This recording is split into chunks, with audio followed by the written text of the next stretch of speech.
যত্রতত্র আবর্জনা, শয্যা সংকটে নোংরা মেঝেতে স্থান হয়েছে রোগীদের।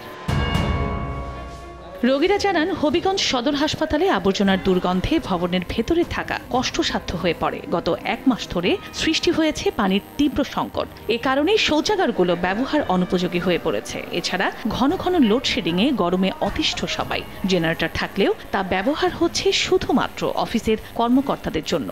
অত্যন্ত অমানবিক পানির ব্যবস্থা নেই, যে নোংরা যে অবস্থান, আর ওয়াশরুমের তো কোনো ব্যবস্থা বলতে গেলেই নাই। এক বেলা পানি দে, আমরা এই পানি ফুসে না, বাথরুম ময়লা হয়ে থাকে, যাওন জানা। জেনারেটর থাকে কিনা জানি না, জেনারেটর চালায় না। বিষ খাওয়া রুগীটা এখানে ফালানো, একটা মানুষ প্রয়োজন মনে করে না যে এই রুগীটাকে চিকিৎসা দেওয়া দরকার এবং ওয়াশ করার প্রয়োজন।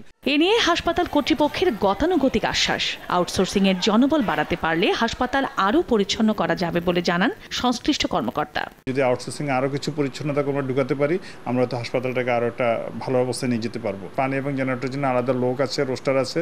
যদি কারো দায়িত্ব অবহেলা থাকে আমরা সেটা দেখব। 2018 সালে হবিগঞ্জ সদর হাসপাতালকে 100 শয্যা থেকে 250 শয্যায় উন্নীত করা হয়। সময় সংবাদ, হবিগঞ্জ।